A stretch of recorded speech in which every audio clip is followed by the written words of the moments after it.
الحمد لله وكفى وسلام على عباده الذين اصطفى أما بعد فأعوذ بالله من الشيطان الرجيم بسم الله الرحمن الرحيم لقد جاءكم رسول من أنفسكم عزيز عليه ما عنتم حريص عليكم بالمؤمنين رؤوف رحيم فإن تولوا فقل حسبي الله لا إله إلا هو عليه توكلت وهو رب العرش العظيم وقال رسول الله صلى الله عليه وسلم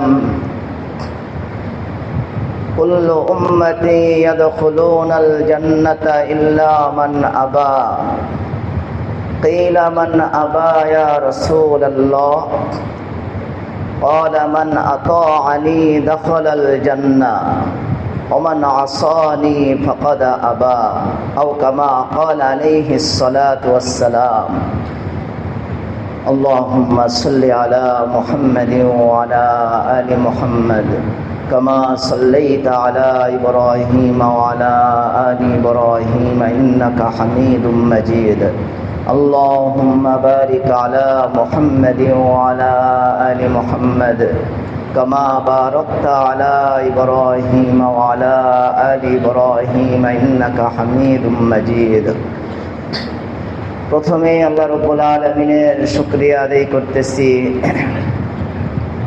যে আল্লাহ তাআলা মেহেরবানি করে রহম করে আমাদেরকে একটি দ্বীনি মজলিসে বসার তৌফিক দান করছেন। এই যে আমরা এখানে বসে আছি, প্রচণ্ড গরম, অনেক তাপমাত্রা বেশি, মসজিদের ভিতরে সমাগমও বড়, অনেক লোকজন আপনারা চলে আসছেন, মসজিদ ভরে বাহিরও লোক চলে গেছে।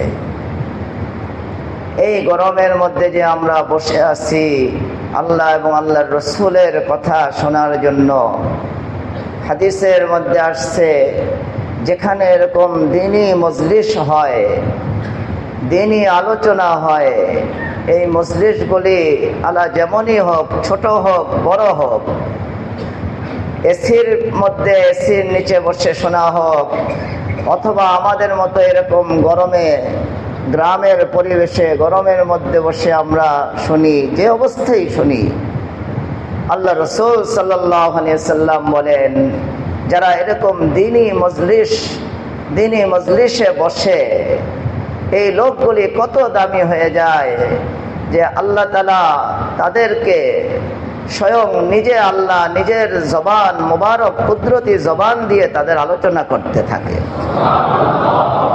এবং ওই লোকগুলির উপর বিশেষ রহমত সাকিনা নাজিল করতে থাকে। আর এই যে আজকে আমরা এখান থেকে আবার উঠে চলে যাব, যার যার বাড়িতে যার যার স্থানে চলে যাব, হাদিসের মধ্যে আসছে এই মজলিস শেষ হওয়ার পরে সুন্নত যে দোয়া আছে, এই দোয়া পড়ার পরে আল্লাহর বান্দারা যখন উঠে চলে যায়, আল্লাহ তাআলা একজন ফেরেশতাকে নিয়োজিত করেন যে তুমি এটা এলান করে দাও, কুমু মাগফুরান লাকুম, তোমরা এমন ভাবে দাঁড়াও, বাড়িতে যাও যে তোমাদের গুনাহগুলিকে মাফ করে দেওয়া হয়েছে। এজন্য আমরা এই গরমে আমরা এটাকেও রহমত মনে করব। যদি একটু ঘাম ঝরে, আশা করি ইনশাল্লাহ এটারও প্রতিদান আল্লাহ দান করবেন। এই ঘাম তো আমরা আল্লাহর জন্য ঝরাইতেছি।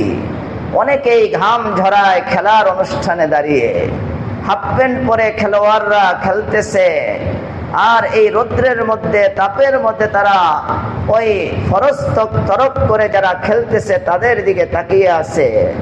আল্লাহ রাসূল সাল্লাল্লাহু আলাইহি ওয়াসাল্লাম বলেন লানাল্লাহুন নাযিরা ওয়াল মানযুরা ইলাইহি, যারা হাঁটুর উপরে কাপড় উঠায় তাদের উপর আল্লাহ তাআলার পক্ষ থেকে অভিশাপ বর্ষণ হয়।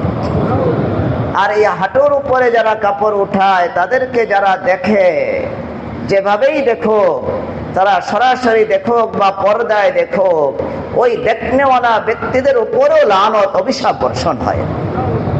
আর আপনাদের উপর আপনারাও ঘাম ঝরাইতেছেন, আপনাদের উপর আল্লাহ তাআলার পক্ষ থেকে রহমত বর্ষণ হইতেছে।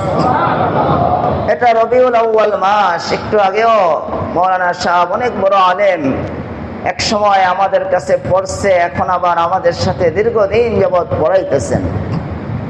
অনেক বড় আলেম, হয়তোবা কথাবার্তা কম বলেন, কম, সবার কথাবার্তা একরকম হয় না, কিন্তু দামি কথা উনি বলে গেছেন। এই রবিউল আউয়াল মাস, এই মাসে আল্লাহ রসুলের জন্ম, এই মাসেই আল্লাহ রসুলের মৃত্যু। এই মাসে আমরা খুব আল্লাহ রসুলকে স্মরণ করি, এটা তো করা দরকারি, কিন্তু আমাদের একটা দুর্ভাগ্য যে রবিউল আউয়াল মাস আসলে আমরা আল্লাহ রসুলকে খুব স্মরণ করি, রবিউল আউয়াল মাস গেলে আমরা আল্লাহ রসুলের কথা ভুলে যাই। ছোটকালে একটা গজল শুনছি, রবিউল আউয়াল মাস এলে তোমার গুণগান গাই, রবিউল আউয়াল মাস গেলে তোমায় ভুলে যাই। ছোটকালে শুনছিলাম, গজল তো আমি জানি না, গজল শুনছিলাম যে রবিউল আউয়াল মাস গেলে তোমায় ভুলে যাই। মুসলমানের অবস্থা এমন হওয়া উচিত না। সর্ব অবস্থায় মুসলমানের উচিত হলো আল্লাহর রসুলের আদর্শকে সামনে রাখা। সারা বিশ্বের জন্য আমার সাল্লাকা ইল্লা রাহমাতাল লিল আলামিন, আল্লাহ বলতেছেন, হে রাসূল, আমি আপনাকে স্বাভাবিকভাবে দুনিয়াতে প্রেরণ করি নাই, পুরা জগৎবাসীর জন্য আমি আপনাকে পুরা জগৎবাসীর জন্য রহমত করে প্রেরণ করছি। আল্লাহ কোরআনে কারীমের মধ্যে বলেন, লাকাদ জাআকুম রাসূলুম মিন আনফুসিকুম আজিজুন আলাইহি মা আনিতুম হারিসুন আলাইকুম বিল মুমিনিনা রাউফুর রহিম ফাইন তাওয়াল্লাউ ফাকুল হাসবিয়াল্লাহ লা ইলাহা ইল্লা হুয়া আলাইহি তাওয়াক্কালতু ওয়া হুয়া রাব্বুল আরশিল আযীম। আল্লাহ কোরআনে কারীমের মধ্যে আমাদের রাসূলের শান বয়ান করতেছেন যে আমি তোমাদের কাছে যে রাসূল প্রেরণ করছি, উনি বংশের লাইনে কেমন, কত উপরের বংশের। আল্লাহ বলতেছেন, লাকাদ জাআকুম রাসূলুম মিন আনফুসিকুম। অনেক হাফেজ সাহেব একটু জিহ্বায় কামড় দিয়ে দিছে, যারা শুধু হাফেজ তারা জিহ্বায় কামড় দিছে যে হুজুরে আনফুসিকুম পড়লো, অথচ কোরআনে আছে আনফুসিকুম। হযরত আব্দুল্লাহ ইবনে আব্বাস রাদিয়াল্লাহু তাআলা আনহু, যিনি পুরা কোরআনের উপরে সবচেয়ে বড় আলেম, হিব্রুল উম্মাহ ওনাকে বলা হইতো, উনি পড়তেন, আল্লাহ রসুল ওনাকে শিক্ষা দিছেন যে আব্দুল্লাহ ইবনে আব্বাস, তুমি এই আয়াত যখন পড়বে তুমি এইভাবে পড়ো, লাকাদ জাআকুম রাসূলুম মিন আনফুসিকুম আজিজুন আলাইহি মা আনিতুম হারিসুন আলাইকুম বিল মুমিনিনা রাউফুর রহিম। আল্লাহ রাসূল শিক্ষা দিছে আনফুসিকুম যেমন শুদ্ধ পড়া, আনফুসিকুম পড়াও শুদ্ধ। হযরত আব্দুল্লাহ ইবনে আব্বাস রাদিয়াল্লাহু তাআলা আল্লাহ রাসূল শিক্ষা দিয়েছেন। ইমাম যুহরি সবচেয়ে বড় ইমাম, হাফিজুল হাদিস, হাফিজুত তারিখ, ইতিহাসের অনেক বড় ইমাম, উনিও পড়তেন আনফুসিকুম। আনফুসিকুম মানে আফজালিকুম ওয়া আশরাফিকুম, যে আমি তোমাদের কাছে যে রাসূল প্রেরণ করছি, উনি সারা বিশ্বের মধ্যে আমি যত বংশ, যত মানব, যত মানুষ, যত মখলুক সৃষ্টি করছি, তার মধ্যে সবচেয়ে সম্মানী ব্যক্তি হিসাবে তোমাদের রাসূলকে আমি সৃষ্টি করছি। পৃথিবীর মধ্যে যত বংশ, আমাদের দেশে খান বংশ, চৌধুরী বংশ, আল্লাহ বলেন এসব বংশের কোনো দাম নাই, চৌধুরী বংশের কোনো দাম নাই। তারা এক সময় ব্রিটিশদের চাকর ছিল, ব্রিটিশদের চাকরানি করতো, এই জন্য তাদেরকে চৌধুরী বলতো। বিভিন্ন বংশ আমাদের দেশে, আল্লাহ বলেন লাকাদ জাআকুম রাসূলুম মিন আনফুসিকুম আজিজুন আলাইহি মা আনিতুম হারিসুন আলাইকুম বিল মুমিনিনা রাউফুর রহিম। সারা বিশ্বে যত বংশ আমি সৃষ্টি করছি, সব বংশের মধ্যে সবচেয়ে দামি বংশ কুরাইশ। আর সেই দামি বংশের মধ্যে সবচেয়ে পবিত্র যেই লোকগুলি আমি এই পৃথিবীতে পাঠাইছি, সেই পবিত্র লোকগুলির সিলসিলায় আমি আমার রসুল মুহাম্মদ রাসূলুল্লাহ সাল্লাল্লাহু আলাইহি সাল্লামকে সৃষ্টি করছি। আল্লাহ রসুল বলেন, এই আয়াত পরে পরে আল্লাহ রসুল নিজে তাফসীর করছেন, ফাকালা আনা আনফাসুকুম নাসাবান ওয়া সিহরান। আল্লাহ রসুল বলছেন, পৃথিবীতে যত বংশ সৃষ্টি করা হয়েছে, সব বংশ, সব জাতির মধ্যে সবচেয়ে উত্তম জাতির মধ্যে আল্লাহ আমাকে সৃষ্টি করছেন। আমার বংশ কত দামি। আল্লাহ রসুল বলেন যে আমার আব্বা আব্দুল্লাহ, আর আমার আব্বার আব্বা হলো আব্দুল মুত্তালিব, আব্দুল মুত্তালিবের আব্বা হলো হাশেম, ওনার আব্বা হলো কিলাব। এইভাবে যে আল্লাহ রসুলের বংশ যেতে যেতে ইব্রাহিম, ইসমাইল, ইব্রাহিম আলাইহিমুসসালাম, যেতে যেতে আদম আলাইহিস সালাম পর্যন্ত এই যে বাপের সিলসিলা পৌঁছছে। আল্লাহ রসুল বলেন, আদম থেকে নিয়ে আমার আব্বা আব্দুল্লাহ পর্যন্ত একজন পুরুষ কেউ কোনোদিন জিনা করে নাই। আর আমার আম্মা থেকে আমার আম্মার বংশের যত পুরুষ এবং আমার আম্মা, আমার নানি, আমার নানির আম্মা, এই যেতে যেতে হাওয়া আলাইহিস সালাম পর্যন্ত এই আমার আম্মার বংশের কোন নারীও কোনো জিনা করেনি। এত পবিত্র বংশের মধ্যে যেই রাসূল সাল্লাল্লাহু আলাইহি ওয়াসাল্লামের পিতার সিলসিলায় আদম পর্যন্ত, মার সিলসিলায় হাওয়া পর্যন্ত একজন পুরুষ, একজন নারী কোনোদিন জিনা করতে আল্লাহ তাআলা দেন নাই। এরকম পবিত্র বংশের সিলসিলার মধ্যে আল্লাহ মুহাম্মদুর রাসূলুল্লাহ সাল্লাল্লাহু আলাইহি সাল্লামকে সৃষ্টি করছেন। এজন্য আল্লাহ রাসূল আয়াতকে এইভাবে পড়তেন, লাকাদ জাআকুম রাসূলুম মিন আনফুসিকুম আজিজুন আলাইহি মা আনিতুম হারিসুন আলাইকুম বিল মুমিনিন। আল্লাহ রাসূল সব পুরা জাতির মধ্যে, বিশ্ব যত মানব দানব আল্লাহ সৃষ্টি করছেন, তার মধ্যে সবচেয়ে উত্তম বংশের মধ্যে উত্তম একেবারে যত সিলসিলা, যত মানুষ আছে, এর মধ্যে থেকে আল্লাহ তাআলা বাছাই করে রাসূল সাল্লাল্লাহু আলাইহি ওয়াসাল্লামকে প্রেরণ করছেন। এজন্য আমরা রাসূল সাল্লাল্লাহু আলাইহি ওয়াসাল্লামের উম্মত হইতে পারছি, এটা তো আমাদের অনেক বড় সৌভাগ্য। হাদিসের মধ্যে আসছে, আল্লাহ রাসূলের আব্বা মাত্র তখন 18 বছর বয়স। আব্দুল্লাহ, হযরত আব্দুল্লাহ, উনি যাইতেছিলেন মদিনায়, ওনাকে বিবাহ করানো হবে। আর ওই সময় হযরত আব্দুল্লাহকে দেখে একজন ইহুদি মহিলা ফাতেমা বিনতে মুররা, ফাতেমা বিনতে মুর রাসূল সাল্লাল্লাহু আলাইহি ওয়াসাল্লামের কপালের দিকে, রাসূল সাল্লাল্লাহু আলাইহি ওয়াসাল্লামের আব্বার চেহারার দিকে তাকিয়ে বুঝতে পারছেন যে ওনার বংশের মধ্যেই নবী আসবে। ওই ফাতেমা বিনতে মুর উনি রাসূল সাল্লাল্লাহু আলাইহি ওয়াসাল্লামের আব্বাকে জিনা, ব্যভিচারের দাওয়াত দিছে যে আমার সাথে তুমি ব্যভিচার করো। হযরত আব্দুল্লাহ, ওই সময় তো চলতেছে জাহিলিয়তের যুগ, ওই সময় লোকেরা উলঙ্গ অবস্থায় আল্লাহর ঘরকে তওয়াফ করে, জিনা ব্যভিচারকে কিছুই মনে করে না। কিন্তু ওই সময় হযরত আব্দুল্লাহ, রাসূল সাল্লাল্লাহু আলাইহি ওয়াসাল্লামের আব্বা কত পবিত্র ছিল।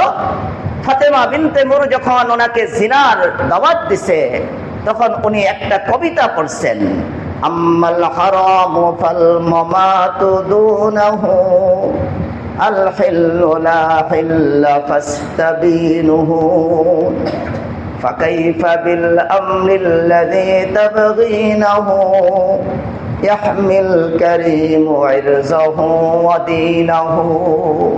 হযরত আব্দুল্লাহকে রাসূল সাল্লাল্লাহু আলাইহি ওয়াসাল্লামের আব্বা 18 বছর, কেউ বলছে 22 বছরের যুবক, এই ওনাকে এরকম একজন যুবককে, সুন্দরী মেয়ে, জিনা ব্যভিচারের দাওয়াত দিছে। হযরত আব্দুল্লাহ ওই সময় তো কোনো ইসলামের কোনো নাম নিশানি নাই, জিনা ব্যভিচারকে কোনো কিছুই মনে করে না, উলঙ্গ হয়ে আল্লাহর ঘরকে তওয়াফ করে। ওই সময় জিনার থেকে বেঁচে থাকার তো কোনো কথাই না। কিন্তু হযরত আব্দুল্লাহ জবাবে কি বলছেন, আম্মাল হারামু ফাল মামাতু দুনাহু আল হিল্লু লা হিল্লা ফাস্তাবিনুহু, যে তুমি আমাকে এমন একটা কাজের দাওয়াত দিতেছ যেটা জিনা ব্যভিচার, বিবাহ ব্যতীত জিনা ব্যভিচার, তোমার সাথে আমি আমার খায়েশ পুরা করা, এই কাজের তুমি আমাকে দাওয়াত দিতেছ, এই কাজ করার আগে আমার মরে যাওয়া অনেক উত্তম। এই কাজ তো দূরের কথা, এই কাজ করার থেকে আমার এই কাজ করার আগে যেন আমার মৃত্যু হয়ে যায়, এই কাজ করার চেয়ে আমি আমার মৃত্যুকে ভালো মনে করি। ফাকাইফা বিল আমরিল্লাযী তাবগীনাহু ইয়াহমিল কারীমু ইরযাহু ওয়া দীনাহু। উনি ওই মহিলাকে বলছেন যে তুমি আমার কাছে এমন লজ্জাজনক কাজের তুমি আমার কাছে চাহিদা তাকাজা করছো, আমার কাছে এমন কাজ চাইতেছো যে কাজটা থেকে ইয়াহমিল কারীমু ইরযাহু ওয়া দীনাহু, যে কোনো করিম ব্যক্তি, শরীফ ব্যক্তি কোনোদিন এই ধরনের কাজ করতে পারে না। শরীফ ব্যক্তি, ভদ্র ব্যক্তিরা জিনা ব্যভিচার থেকে বেঁচে থাকে, সে তার দিনকে, সে তার ইজ্জতকে রক্ষা করে। হযরত আব্দুল্লাহ ওই সময় তো জিনায়, এই সময় জিনা তো মানুষ অবৈধই মনে করতো না। ওই সময় হযরত আব্দুল্লাহ রাসূল সাল্লাল্লাহু আলাইহি ওয়াসাল্লামের আব্বা, উনি ফাতেমা বিনতে মোর একজন মহিলা যে জিনার দাওয়াত দিতেছে, উনি এটাকে প্রতিহত করছে, এটাকে নিষেধ করে দিছে, যেটা আমার পক্ষে সম্ভব নয়। আমরা এই সিরাত আলোচনা থেকে আমাদের বড় শিক্ষা হলো, আজকে থেকে আমাদের নিয়ত করা উচিত যে আমাদের জীবনে যেন আল্লাহ তাআলা কোন শয়তানের ধোঁকায় পড়ে আমাদের জীবনে যেন জিনা ব্যভিচার প্রকাশ না পায়। পারবো তো ইনশাআল্লাহ? আল্লাহ কোরআনে বলছেন, ওয়ালা তাকরাবুজ জিনা ইন্নাহু কানা ফাহিশাতাও ওয়া সাআ সাবিলা। জিনা থেকে বেঁচে থাকো। আজকে সমাজের পরতে পরতে জিনা, স্কুলে, কলেজে, ইউনিভার্সিটিতে আমাদের ভাইয়েরা, অনেক ভাইয়েরা আসছে দেখলাম একেবারে বাপরে চুল, আমার মনে হলো তারা স্কুলে বা কলেজে বা ইউনিভার্সিটিতে পড়ে। কত সুন্দর তারা সুন্নত নিয়ে তারা চলতেছে। এটা তো তাদের একটা ইমানি পরীক্ষা। এই ভাইগুলি তারা ভার্সিটিতে, কলেজে ইমানের উপর তাদের নফসের সাথে প্রতিটা মুহূর্তে জিহাদ করে তাদের চলতে হইতেছে। তাদেরকে জিনার দাওয়াত দেওয়া হইতেছে, মেয়েরা তাদের সাথে অবাধে মেলামেশা করতেছে। আমাদের এই সিরাত মাহফিল থেকে আমাদের শিক্ষা, আল্লাহ রাসূল সাল্লাল্লাহু আলাইহি ওয়াসাল্লামের বংশকে আদম আলাইহিস সালাতু ওয়াস সালাম পর্যন্ত ওনার বংশের সিলসিলা প্রত্যেকটা পুরুষকে, প্রত্যেকটা নারীকে আল্লাহ তাআলা জিনা থেকে বাঁচিয়ে রাখছিলেন। আমরা যদি আল্লাহর নিকটতম বান্দা হইতে চাই, রাসূলের মকবুল উম্মত হইতে চাই, তাহলে আমাদের জিনা ব্যভিচার থেকে বাঁচতে হবে। জিনা, অনেকে সরাসরি জিনায় লিপ্ত হয় না। আল্লাহ রাসূল বলেন চোখের জিনা হলো অপাত্রে দৃষ্টি করা। আজকে আমাদের সামনে মোবাইলের ভুল ব্যবহার, মোবাইল ব্যবহার করাটা হারাম নয়, নিষেধ নয়, কিন্তু মোবাইলের ভুল ব্যবহার, আজকে আমরা ভুলভাবে মোবাইলের ব্যবহার, মেয়েদের ছবি অহরহ দেখা হইতেছে। একজনকে লোকমা দেওয়া হয়েছে যে আপনি এই অশ্লীল ছবি দেখেন না। উনি ধমক দিয়ে বলতেছে অশ্লীল ছবি দেখলে কি হয়? মাথায় টুপিও আছে, দাড়িও আছে, সে প্রশ্ন করতেছে অশ্লীল ছবি দেখলে কি হয়? আমাদের অবস্থা কোথায় চলে গেছে? এই জন্য আমরা আজকের থেকে নিয়ত করব, আমরা চোখের গুনাহ করব না। চোখের জিনা এটা অনেক খারাপ। জিনা শুধু ওই ছেলে আর মেয়ে শারীরিক ভাবে খারাপ কাজে লিপ্ত হলে এটাই জিনা না। চোখের জিনা হলো অপাত্রে দৃষ্টি করা। আমরা জিনা থেকে বেঁচে থাকবো। আল্লাহ রাসূল সাল্লাল্লাহু আলাইহি ওয়াসাল্লামের বড় গুণ বয়ান করছে যে রাসূল, উনি তো মহান, উনি তো পবিত্র। এমনকি জাহিলিয়তের যুগে ওনার আব্বা, দাদা, পরদাদা, উপরের দাদা সবাইকে আল্লাহ তাআলা আদম আলাইহিস সালামের পর্যন্ত নিয়ে সব পুরুষদেরকে, নারীদেরকে আল্লাহ তাআলা জিনা থেকে বাঁচিয়ে রাখছে। আমরা জিনা থেকে, ব্যভিচার থেকে নিজেরা, নিজেদের আত্মীয় স্বজন, ছেলে মেয়েদেরকে কিভাবে বাঁচানো যায় এটা ফিকির করো। আল্লাহ দ্বিতীয় গুণ রাসূলের বলেন, আজিজুন আলাইহি মা আনিতুম হারিসুন আলাইকুম বিল মুমিনিনা রাউফুর রহিম। যে রাসূলের আরেক বড় গুণ বয়ান করতেছে, আজিজুন আলাইহি মা আনিতুম, যে আমার রাসূল এমন রহমত ওনার অন্তরে আমি দান করছি যে তোমাদের মুসলমানদের, আল্লাহর বান্দাদের সামান্য বিপদ যদি আল্লাহ রসুল দেখতেন, আল্লাহ রসুল সহ্য করতে পারতেন। আল্লাহ রসুল এলান করতেন মদিনায় দাঁড়িয়ে, তোমাদের যত ঋণ আছে তোমাদের মাথায়, সব ঋণ আমি মুহাম্মদের মাথায় চাপায় দাও, আর আমার যত সম্পদ আছে সব তোমরা নিয়ে যাও। আজিজুন আলাইহি মা আনিতুম, কারো উম্মতের কোনো কষ্ট আল্লাহ রাসূল সহ্য করতে পারতেন না। হারিসুন আলাইকুম বিল মুমিনিনা রাউফুর রহিম।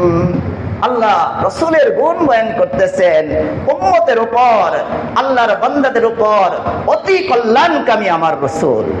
আমাদের রসুলের কথা আল্লাহ বলতেছেন অতি কল্যাণকামী।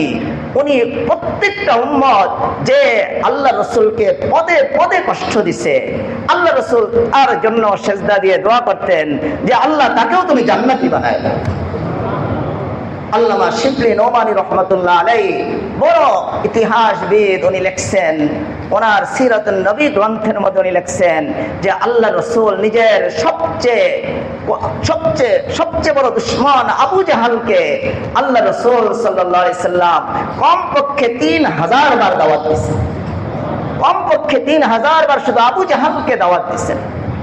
হারিসুন আলাইকুম, উম্মতের উপরে সবচেয়ে বেশি দয়াবান, কল্যাণকামী। হযরত মিকদাদ রাদিয়াল্লাহু তাআলা আনহু বলেন যে রাসূল সাল্লাল্লাহু আলাইহি ওয়াসাল্লাম উম্মতের উপরে কত কল্যাণকামী ছিল।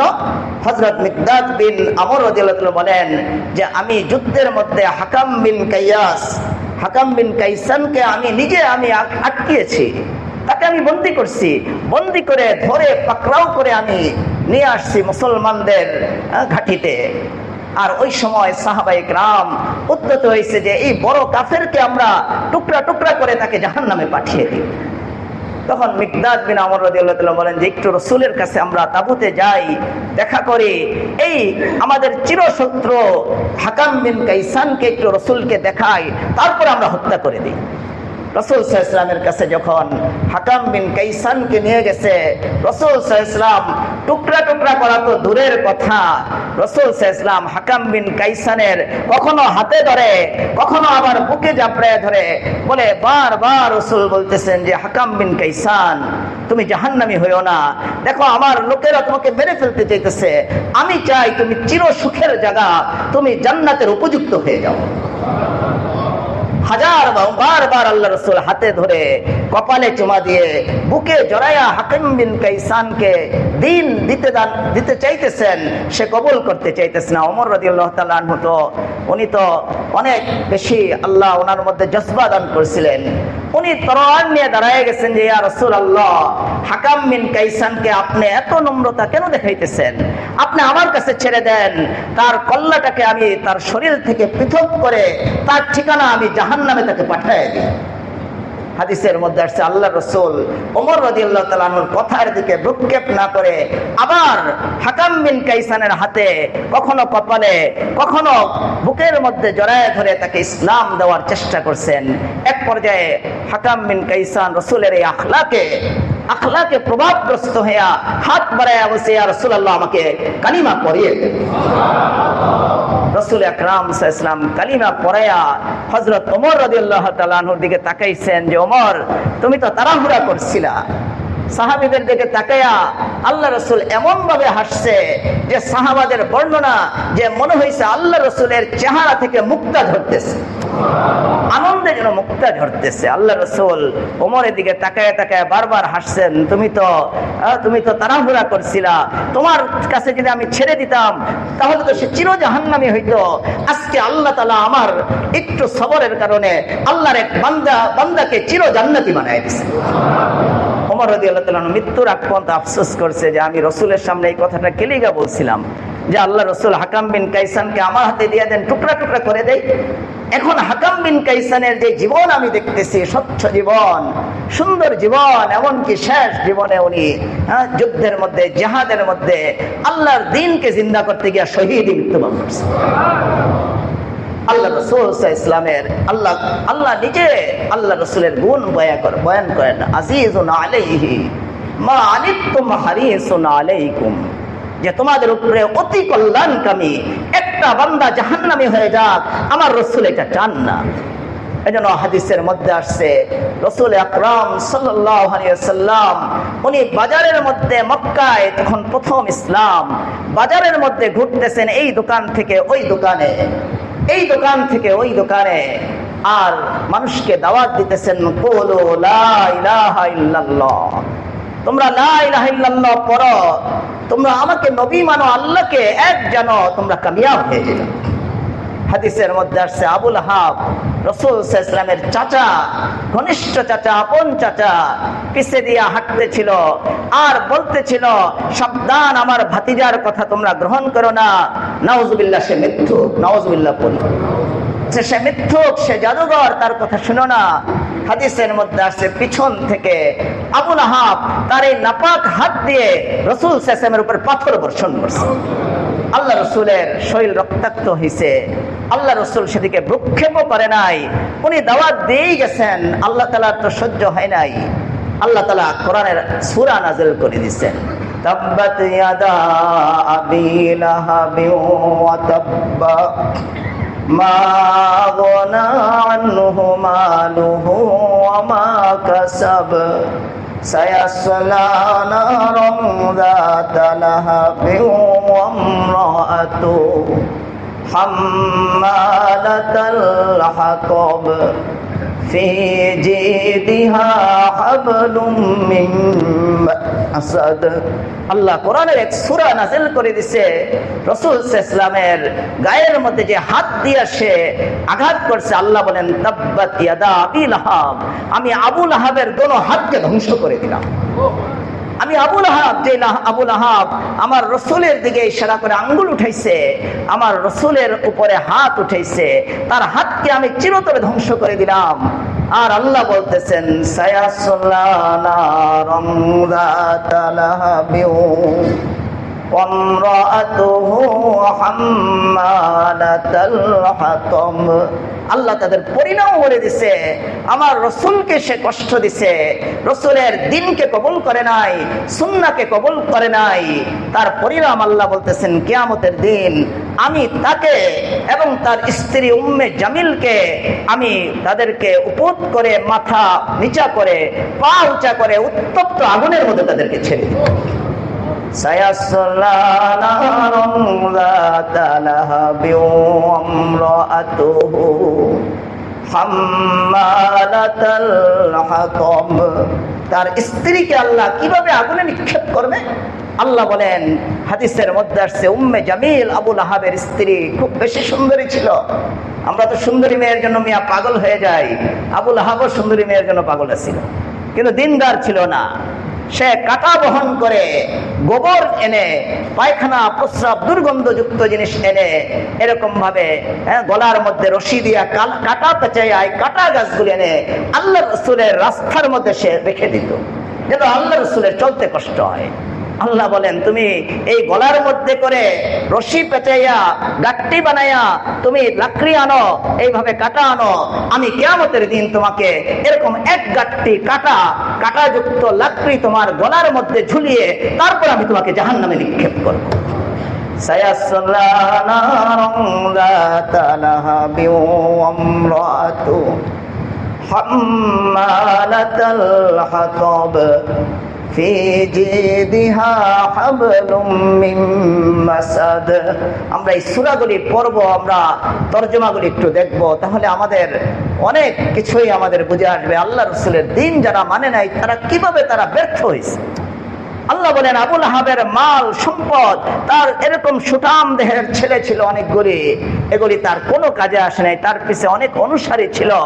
আজকে অনেক মানুষ তাদের অনুসারী নিয়ে বড়াই করে, রাস্তায় তাদের অনুসারীদের মিছিল দেখায়, তাদের ক্যাডার বাহিনী দেখায়, আর দেখাইয়া তারা জুলুম অত্যাচার করে, মানুষের মাল লুণ্ঠন করে, মানুষের সম্পদ লুণ্ঠন করে।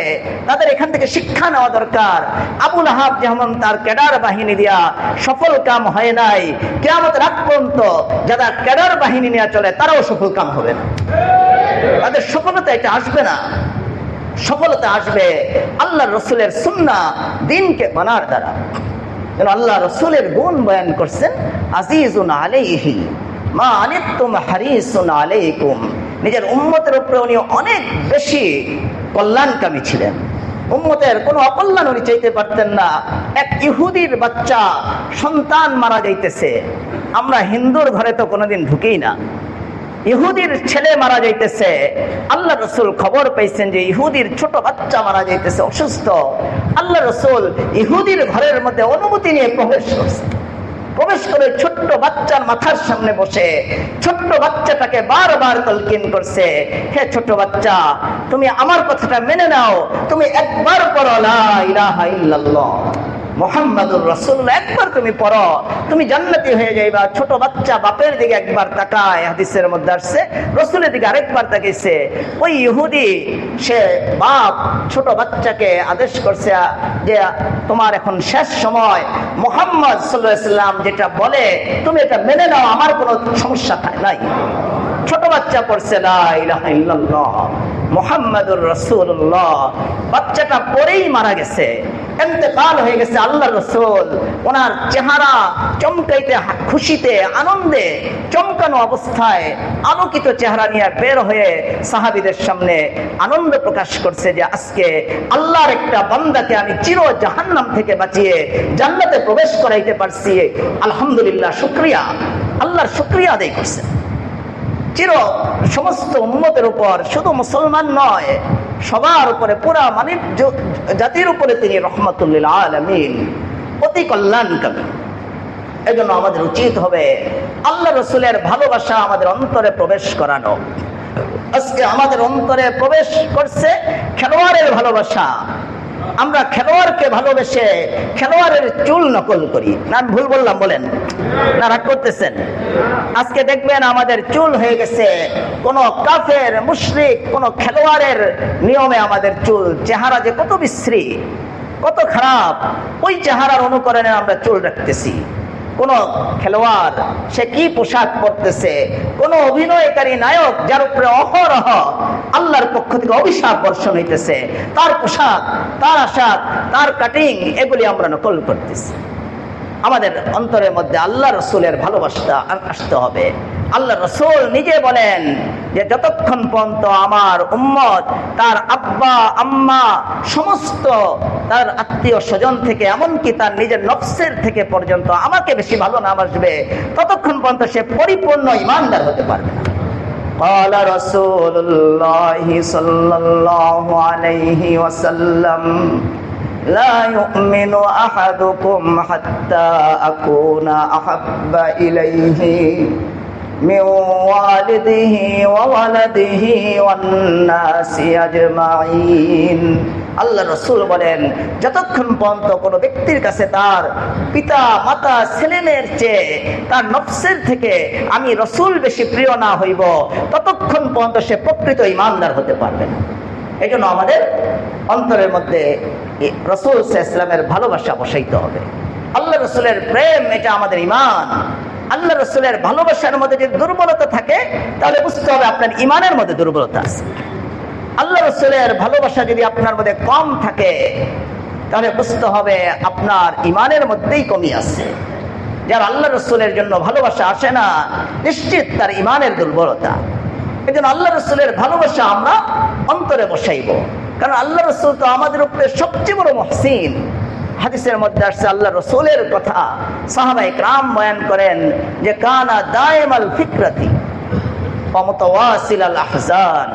আল্লাহ রসুল সর্বদা ফিকির মন থাকতেন, চিন্তিত থাকতেন। সব সময় চেহারার মধ্যে চিন্তার ভাস দেখা যাইত। কিসের চিন্তা?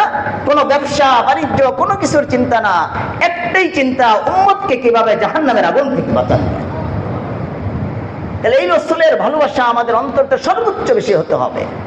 কিন্তু আমাদের সমাজে দেখা যায় কিছু লোক অনেক দাবি করে যে আমরা আল্লাহ রসুলকে ভালোবাসি, দেওয়ালের মধ্যে লিখে রাখে আশিকে রসুল, লেখে না অনেকে?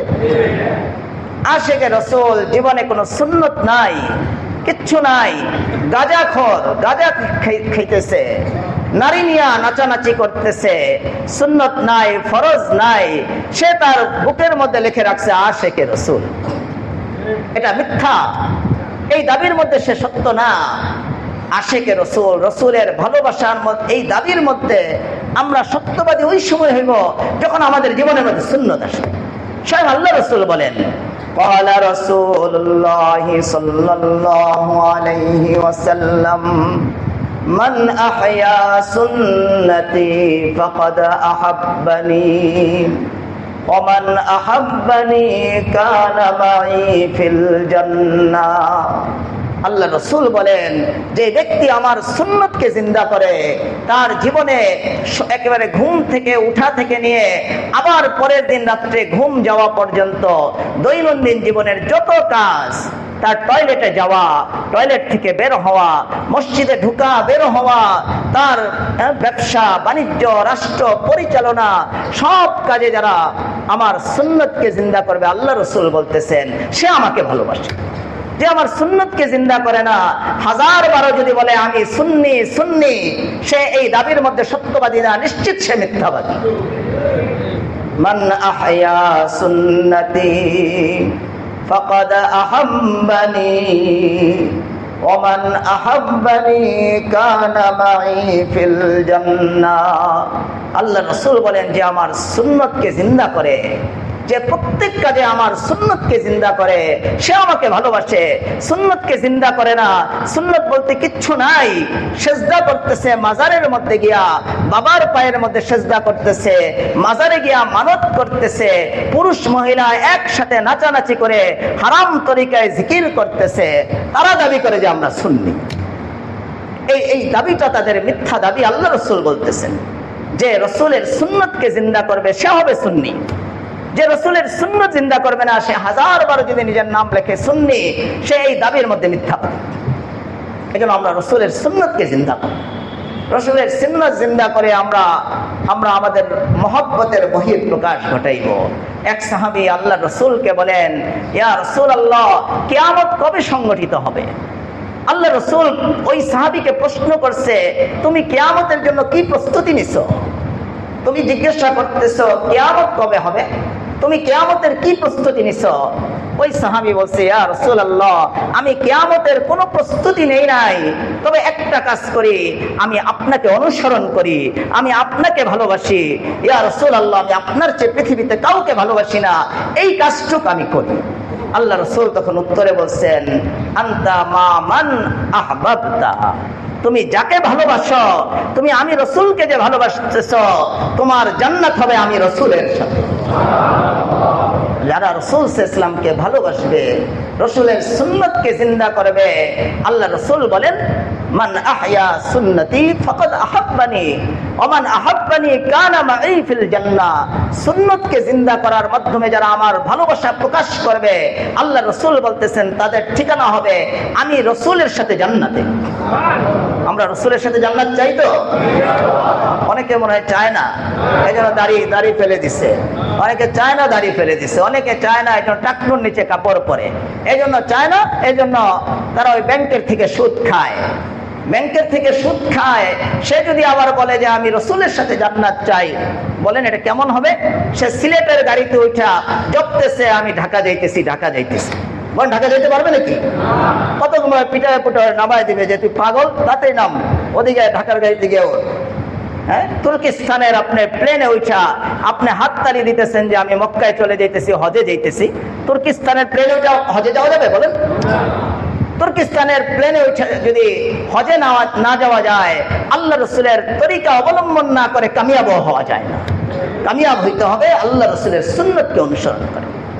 আমরা সুন্নতকে মানবো। আমাদের অনেক ভাইয়েরা খুব নিজেদেরকে আশেকে রসুল দাবি করে, আর যারা আল্লাহ রসুলের সুন্নত নিয়ে জীবন উৎসর্গ করতেছেন সুন্নতের উপরে, তাদেরকে বলে ওয়াহাবি। এটা একটা জুলুম। আমরা সুন্নত জিন্দা করব। আল্লাহ রসুলের সাহাবী যখন বলছে যে ইয়া রাসূলুল্লাহ, আমি কিয়ামতের কোনো প্রস্তুতি নেই নাই, একটা শুধু প্রস্তুতি আছে, আমি আপনাকে ভালোবাসি। আল্লাহ রসুল বলছেন তোমার হাসর হবে আমার সাথে। সাহাবায়ে কেরাম বলছে এই দিনের চেয়ে কোন সুখের খুশির দিন আর আমাদের আর বেশি আসে নাই। কারণ ওই দিন আমরা শুনতে পাইছি যারা বেশি রসুলকে ভালোবাসবে, সুন্নত যারা জিন্দা করবে, এরা রসুলের সাথে জান্নাতে থাকবে। সাহাবায়ে কেরাম সবাই তো রসুলকে ভালোবাসতো, এই জন্য ওনারা মনে করতে এটাই আমাদের সবচেয়ে সুখের দিন। এজন্য আমরা আমাদের জীবনে সুন্নত নিয়ে আসব। সাহাবায়ে কেরামের পুরা জীবনের মধ্যে দেখা যায় একদিক দিয়ে আল্লাহ রসুলের ভালোবাসা, আরেক দিক দিয়ে সুন্নত। আমাদের ওই ভাইগুলির মধ্যে দেখা যায় রসুলের ভালোবাসা, আমরা এটা বলবো না যে ওনাদের ভালোবাসা নাই, ভালোবাসা আছে কিন্তু সুন্নত নাই, কিন্তু এটা এটা এটা গ্রহণযোগ্য নয়। সাহাবায়ে কেরামের মধ্যে একদিকে ছিল ভালোবাসা, আরেক দিকে ছিল ইত্তেবা, অনুসরণ। আয়েশা রাদিয়াল্লাহু তাআলা আনহা, রসুলের নাম শোনেন না আয়েশা রাদিয়াল্লাহু তাআলা আনহা? একজনে জিজ্ঞাসা করছে আয়েশা রাদিয়াল্লাহু তাআলা আনহাকে, কয় রাসূল সাল্লাল্লাহু আলাইহি ওয়াসাল্লামের আম্মা। রাসূল সাল্লাল্লাহু আলাইহি ওয়াসাল্লাম আম্মা। কয় আমিনাকে, কয় রাসূল সাল্লাল্লাহু আলাইহি ওয়াসাল্লামের স্ত্রী। এরা মুসলমান, আমার সাথে নামাজ পড়ছে না, রাগ করতেছেন বললে বলেন, আমার সাথে নামাজ পড়ছে, ছাত্র 3 রাকাত নামাজ পড়ে সালাম ফিরে দিচ্ছে। আমার শরীর খারাপ, আমি কষ্ট লাগতেছে, একেবারে শরীর ভেঙে যেতেছে, আমি ছাত্র করে একটু রাগ করলাম যে 3 রাকাত পড়ে সালাম ফিরে দিছে, তোমরা লোকমা দিলে না? পাশে আমার সাথে আমার খুব মহব্বত করে, ওই যে আল্লাহ রসুলকে মহব্বত করে কিন্তু দাড়ি রাখে না, আল্লাহ রসুলকে মহব্বত করে টাকনুর নিচে কাপড় পরে, আল্লাহ রসুলের দিন মানে না কিন্তু মহব্বত করে, আমারও মহব্বত করে কিন্তু টুপি পরে না, পাঞ্জাবি পরে না, পায়জামা পরে না, রসুলের তরিকা চলে না। তো উনি আমার পাশেই নামাজ পড়ছে, কয় হুজুর আমি কিন্তু জানি 3 রাকাত নামাজ হয়েছে। তো আপনি জানেন, তাহলে আপনি লোকমা দিলেন না কে? হুজুর কিভাবে লোকমা দেবো, আমার মাথায় তো টুপি নাই।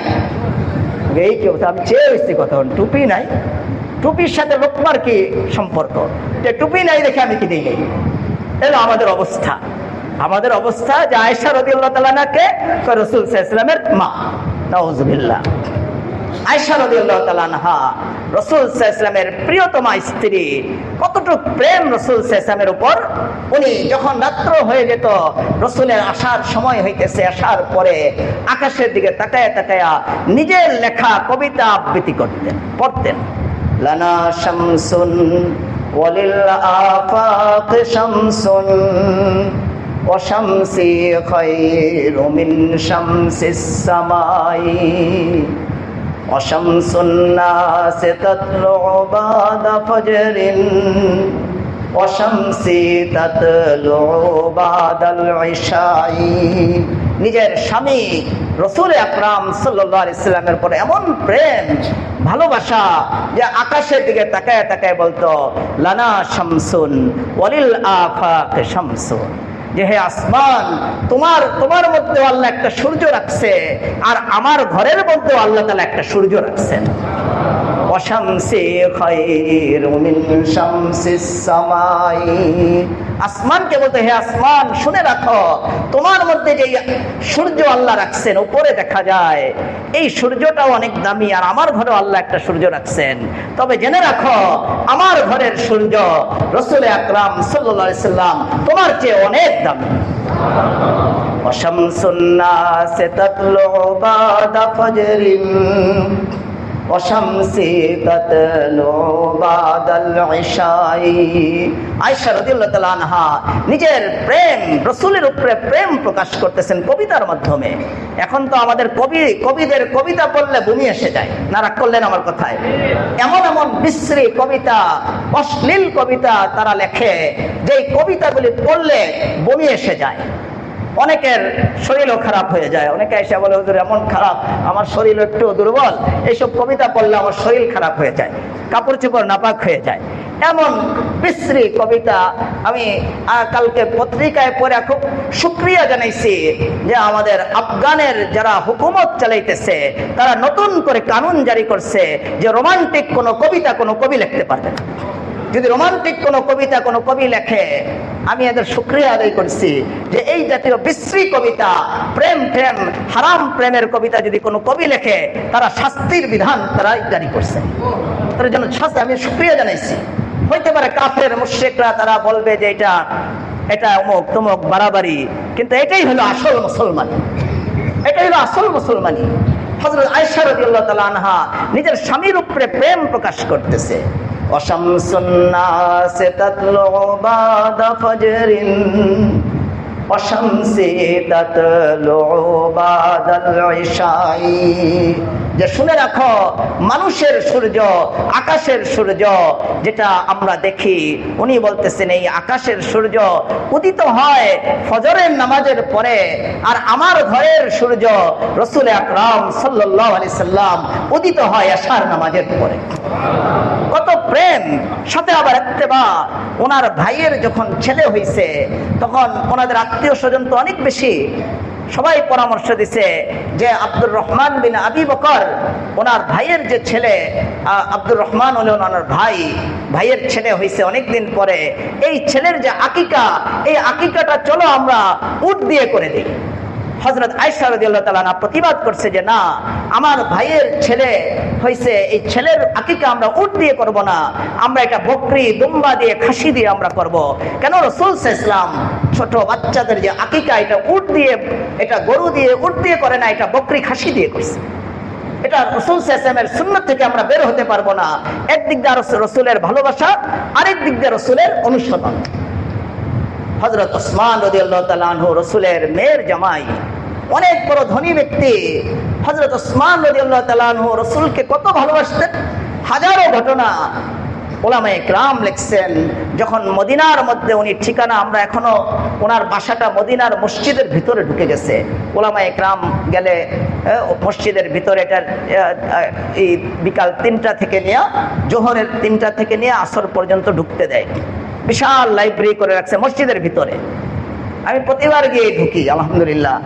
ওসমান রাদিয়াল্লাহু তাআলা বেশি দূরে না, আল্লাহ রাসূলের হুজরা থেকে হয়তোবা, এখান থেকে হয়তোবা ওই আমাদের ওই মাদ্রাসার ওই গেটের কিনারায়, আর এতটুকু বাইরে একটু সামান্য বেশি দূর হবে, বা একটু কম হতে পারে। ওসমান রাদিয়াল্লাহু তাআলা রাসূল সাল্লাল্লাহু আলাইহি ওয়াসাল্লামকে মদিনার এই ঘর করার পরে দাওয়াত দিচ্ছে যে ইয়া রাসূলুল্লাহ, আমি একটা ঘর করছি, ঠিকানা করছি, আপনি একটু আমার ঘরের ভিতরে আসেন। আল্লাহ রাসূল চলছেন, আর ওসমান রাদিয়াল্লাহু তাআলা পিছের থেকে আল্লাহ রাসূলের কদমগুলি গুনা শুরু করছেন, 1 2 3 গুনতেছেন। রাসূল সাল্লাল্লাহু আলাইহি ওয়াসাল্লাম জিজ্ঞাসা করছে, ওসমান তুমি কদম গুনতেছ কেন? আমার কদম তুমি কেন গুনতেছ? 1 2 3 করে কি গুনতেছ? বলতেছে ইয়া রাসূলুল্লাহ, সারা বিশ্বের মহান ব্যক্তি হলেন আপনি, আজকে আপনি আমার বাসায় যাইতেছেন, এই জন্য আমি শুকরিয়া স্বরূপ যতগুলি কদম ফেলে ফেলে আমার বাড়িতে আপনি যাবেন, ততগুলি গোলাম আমি আল্লাহর জন্য আমি আজাদ করে দেব। কত ভালোবাসা! সাথে সাথে এই ভালোবাসা বলে আশেকে রাসূল দাবি করে না, ইত্তেবা। কেমন? যুদ্ধের সুলহ হুদাইবিয়ার সময় যখন মক্কায় ঢুকলেন, তখন ওনার পায়জামাটা ছিল উপরে। আমরা পায়জামা, ফুল প্যান্ট আপনারা টাকনুর নিচে পরেন, এটা তো রাসূলের তরিকার খেলাফ। হাদিসের মধ্যে আছে যারা টাকনুর নিচে কাপড় পরবে তাদের উপরে আল্লাহর অভিশাপ বর্ষণ হবে। টাকনুর উপরে আমরা পরবো, এটা আল্লাহ রাসূলের তরিকা। ওসমান রাদিয়াল্লাহু তাআলা আনহু পায়জামা টাকনুর উপরে 4 আঙ্গুল 8 আঙ্গুল উপরে পরে উনি সুলহ হুদাইবিয়ার দিন মক্কায় প্রবেশ করছেন চুক্তি লেখালেখির জন্য মুসলমানদের পক্ষ থেকে। তখন ওনার আত্মীয় স্বজন বলছে যে তোমার পায়জামাটা একটু নিচা করো, টাকনুর নিচে পরো। আমরাও তো আমাদের দেশে দেখতেছি এখন অনেকের লুঙ্গি মঙ্গি এত নিচে, একেবারে যাওয়ার সময় উঠানের সব ময়লা নিয়ে চলে যায়। যে বইনগ আপনার ঠুন্ডা ঝাড়ুটা দেন, ওই যে উঠান ঝাড়ু দিব, একটু ঝাড়ুটা দেন। আমাদের ঝাড়ু আর লাগে না এখন। আমাদের বাড়ির সাহেব এত নিচা করে লুঙ্গি পরে, বাড়ির থেকে যখন যায় উঠানের সব ময়লা লয়ে চলে যায়। এত নিচা করে আমরা লুঙ্গি পরি, ময়লা আবর্জনা আমাদের লুঙ্গিতে লেগে যায়। ওসমান রাদিয়াল্লাহু তাআলা আনহুকে বলছে আপনার পায়জামাটা একটু উঁচা, এত উঁচা করে পড়ছেন, নিচা করে পড়েন। নিচা করে পড়লে কাফেররা আপনাকে দাম দিবে, আপনার কথা শুনবে। ওসমান রাদিয়াল্লাহু বলছেন যে তোমাদের এই দামের আমার কোনো প্রয়োজন নাই। লা হাকাদা ইজারু রাসূলিল্লাহ সাল্লাল্লাহু আলাইহি ওয়াসাল্লাম, এরকম পায়জামাকে নিচা কইরা টাকনু বরাবর, টাকনুর নিচে, এটা আমার রাসূল পরে না। অতএব আমি, আমার এই দামের প্রয়োজন নাই, আমি টাকনুর নিচে বা টাকনুর বরাবর আমি পায়জামা পরতে পারবো না। একদিক দিয়া আল্লাহ রাসূলের ইত্তেবা, আরেক দিক দিয়া মহব্বত। শুধু মহব্বত নাই, মহব্বত সাথে সাথে ইত্তেবা, অনুসরণ। এজন্য আমাদের মধ্যে আল্লাহ রাসূলের মহব্বত যেমন থাকতে হবে, সাথে থাকতে হবে অনুসরণ। সাহাবায়ে কেরাম আল্লাহ রাসূলকে এত ভালোবাসতেন, হাদিসের মধ্যে আসছে যে আমাদের পেটে খিদা লাগলে, ঘরে খাদ্য নাই, আমরা কি করতাম? আমরা রসুলের দরবারে চলে গিয়ে কিছু করতাম না, শুধু রসুলের চেহারার দিকে তাকায় থাকতাম। রসুলের চেহারার দিকে তাকানোর বরকতে আল্লাহ আমাদের পেটের ক্ষুধার কথা ভুলে দিতেন। এত ভালোবাসা ছিল। হযরত হাসান রাদিয়াল্লাহু তাআলা আনহু রসুলের প্রিয় সাহাবী, অনেক বড় কবি ছিল। আমরা আর কি কবি, ওনাদের কবিতা কত শান মানওয়ালা। আজও পর্যন্ত ওনাদের মতো কবিতা কেউ লেখনেওয়ালা হয় না, হইতেছে না। হাসান রাদিয়াল্লাহু তাআলা আনহু রসুলের চেহারার দিকে তাকায়া তাকায়া উনি কবিতা আবৃত্তি করতেন। ওয়া আহসানু মিনকা লাম তারা কাত্তু আইনি ওয়া আজমালু মিনকা লাম তালিদিন নিসাউ। ইয়া রাসূলুল্লাহ, আমি আপনার চেহারার দিকে যত তাকাই আমার এই কথা স্পষ্ট হয় যে পৃথিবীতে আল্লাহ তাআলা আপনার চেয়ে সুন্দর কোনো মানুষ সৃষ্টি করে নাই। ওয়া আহসানু মিনকা লাম তারা কাত্তু আইনি ওয়া আজমালু মিনকা লাম তালিদিন নিসাউ। যে পৃথিবীর কোন চোখ আপনার চেয়ে সুন্দর কোন ব্যক্তি দেখে নাই, আর পৃথিবীর কোন মা আপনার চেয়ে কোন সুন্দর ছেলে প্রসব করে নাই। খুলিকতা মুবাররাআন মিন কুল্লি আইবিন কাআন্নাকা খুলিকতা কামা তাশাউ। যে ইয়া রাসূলুল্লাহ, আমার তো মনে হয় আপনি ওই আকাশের জগতে থাকা অবস্থায় আল্লাহকে আপনি আবদার করছিলেন যে আল্লাহ আমার নাকটাকে এইভাবে বানায় দেন, আল্লাহ আমার ভুরুকে এইভাবে বানায় দেন, যার কারণে আপনার ভুরুর দিকে তাকাইলে আর চোখ ফিরাইতে মন চায় না, ভুরুর দিকেই তাকায় থাকতে মন চায়। আপনার কানের দিকে তাকাইলে চোখ ফিরানো যায় না, সব ভুলে যায়, শুধু আপনার কানের দিকেই তাকায় থাকতে মন চায়।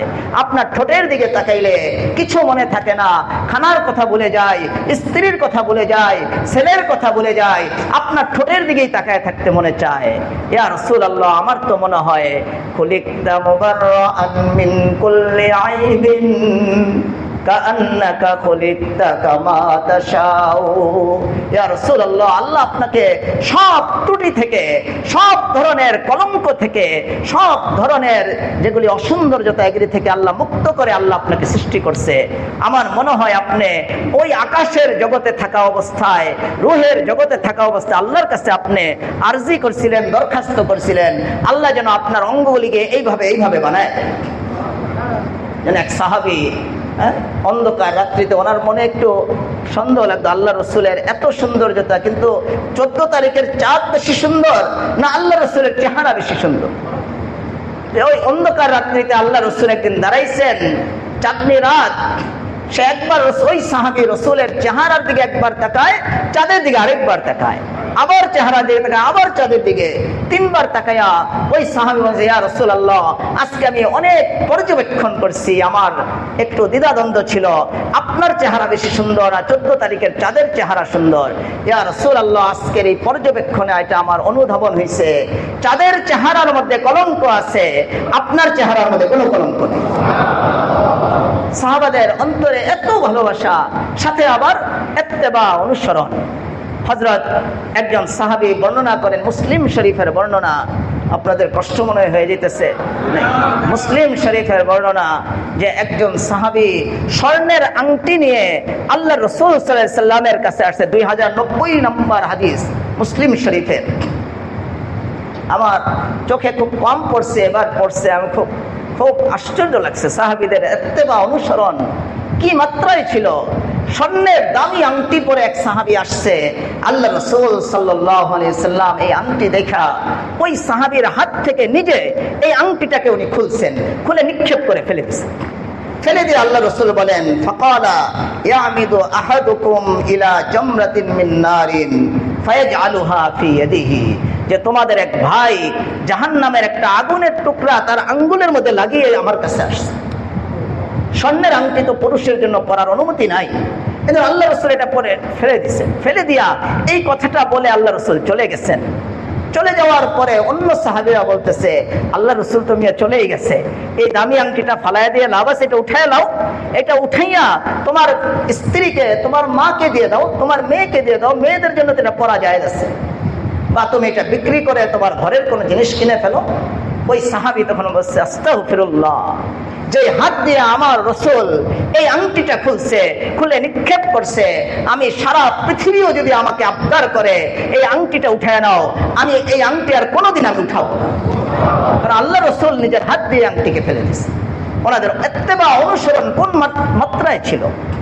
আজকে আমাদের অনেক ভাইয়েরা তারা মসনদে যাওয়ার চিন্তা করে, দেশ পরিচালনার চিন্তা করে, আর ওদিক দিয়ে বসে বসে সাহাবীদের সমালোচনা করে। এটা আমাদের অনেক দুর্ভাগ্য যে আপনি দেশে ইসলাম কায়েম করবেন, আবার আপনি সাহাবীদেরও সমালোচনা করবেন।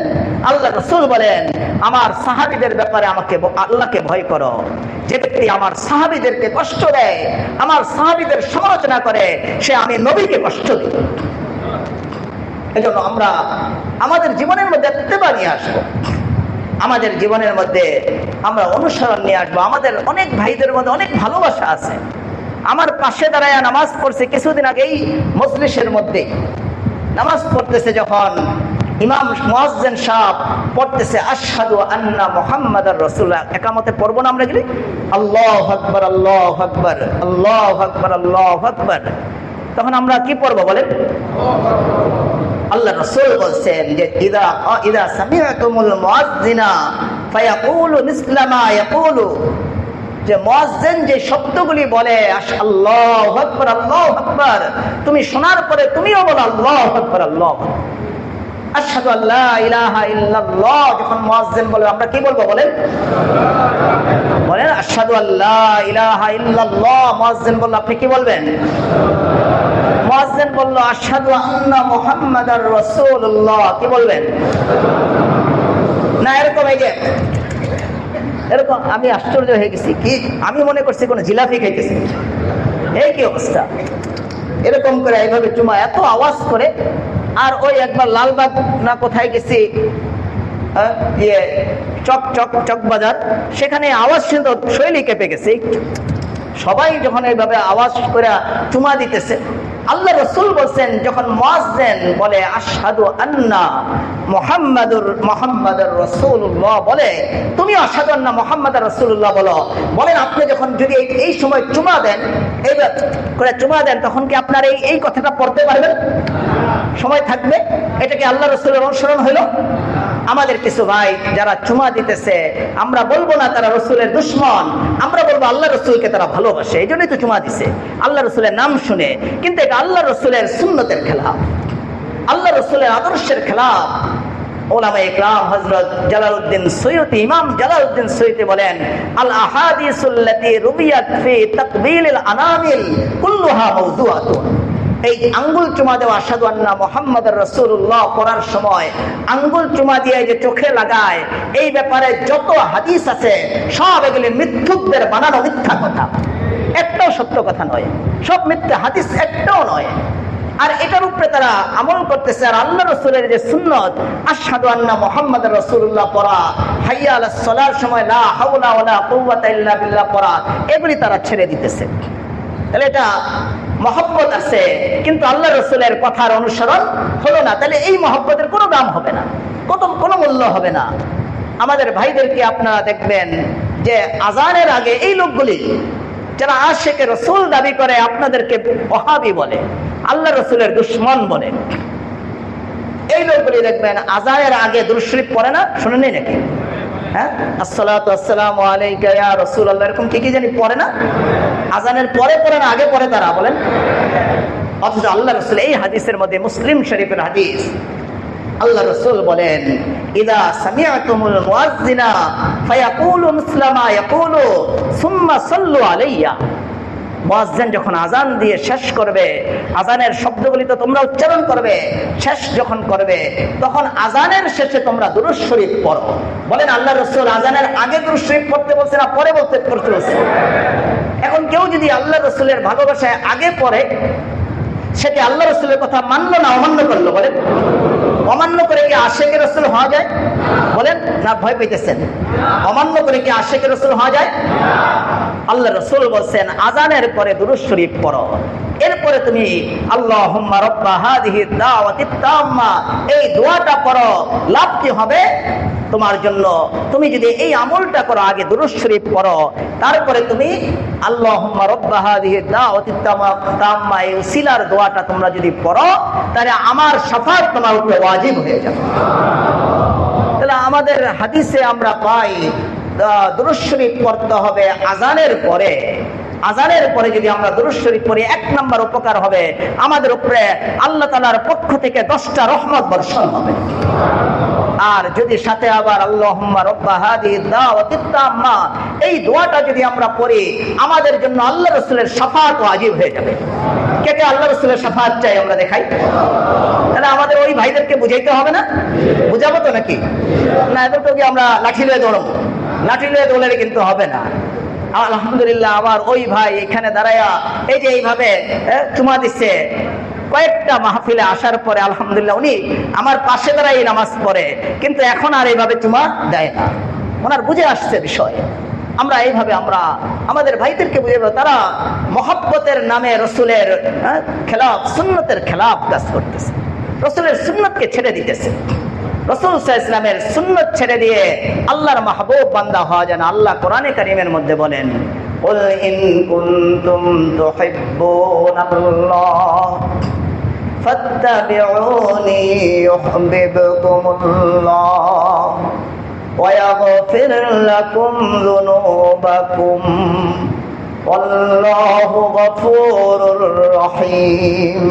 আল্লাহ বলেন, হে রাসূল আপনি বলে দেন, কেউ যদি আমি আল্লাহকে ভালোবাসে, সে যদি বলে যে আমি আল্লাহকে ভালোবাসি, তাহলে সে যেন আপনার সুন্নতের অনুসরণ করে। বলেন, আল্লাহকে যদি, আমাদের সমাজে কিছু লোক আছে মারিফত অর্জন হয়ে গেছে, তাদের মারিফত অর্জন হয়ে গেছে, নামাজ ছেড়ে দিছে, রোজা ছেড়ে দিছে, পর্দা ছেড়ে দিছে, রাসূল সাল্লাল্লাহু আলাইহি ওয়াসাল্লামের সুন্নাহ তরিকা ছেড়ে দিয়া তারা আল্লাহর মারিফতের দাবি করে। আল্লাহ বলতেছেন, কুল ইন কুনতুম তুহিব্বুনাল্লাহ ফাত্তাবিউনি ইউহিব্বুকুমুল্লাহ। হে রাসূল আপনি বলে দেন, কেউ যদি আমাকে, আমি আল্লাহকে বলে যে ভালোবাসি, তাহলে তাকে বলে দেন সে যেন আপনার সুন্নত মানে, আপনার সুন্নত না মেনে যদি সে 1000 বার বলে আমি আল্লাহকে ভালোবাসি, তার এই দাবি সত্য নয়। সত্য দাবি হবে যখন আল্লাহকে ভালোবাসার দাবি করার সাথে সাথে রাসূলের সুন্নতকে মানবে। এই জন্য আমাদের রাসূলের সুন্নত মানতে হবে। রাসূলের সুন্নত মানলে লাভ কি হবে? আল্লাহ বলেন, ইয়াগফির লাকুম ইউহিব্বুকুমুল্লাহ ওয়া ইয়াগফির লাকুম যুনুবাকুম আল্লাহু গফুরুর রহিম। যারা আল্লাহ রাসূলের সুন্নতকে মানবে, 1 নাম্বার উপকার কি হবে? আল্লাহ বলতেছেন, আল্লাহ ওয়াদা করতেছেন যে আমি আরশে আজিম থেকে আমি তারে ভালোবাসা শুরু করব। বলেন, আল্লাহ যদি কেউকে ভালোবাসে তার কোনো বিপদ আছে? সারা দুনিয়ার সব কাফের, মুশরিক, রাম যা আছে, সব শয়তানের দল যা আছে, সব আফগানিস্তান থেকে মুখ ফিরায় নিছে, তারা আল্লাহর দিকে মুখকে করে নিছে। বলেন, আফগান কি মরে গেছে নাকি? বলেন, আমাদের দেশের টাকার মানের চেয়ে ডবল মান হয়ে গেছে আফগানের টাকার মান। তাদের বিভিন্ন খনিজ সম্পদ পাওয়া শুরু করছে। সামান্য কিছু পরীক্ষা তো আসবেই, মাঝে মধ্যে ভূমিকম্প হয়, এই হয়, এটা সামান্য পরীক্ষা, মুমিনের পরীক্ষা তো হবেই। আল্লাহ তাআলা 1 নাম্বার উপকার হবে ইউহিব্বুকুমুল্লাহ। কেউ যদি আল্লাহর রাসূলের অনুসরণ করে, 1 নাম্বার উপকার হবে যে আল্লাহ নিজে তাকে ভালোবাসা শুরু করে। আপনার ছেলের মতো একটা ছেলে আপনি দেখলে আপনি তাকে ভালোবাসবেন। আমার আব্বার কাছে, উনি ডাক্তার ছিলেন, ওনার কাছে আমার সাথীরা, মাদ্রাসার ছাত্ররা ওষুধ নেওয়ার জন্য যেত, আব্বা ফ্রি ওষুধ দিতেন।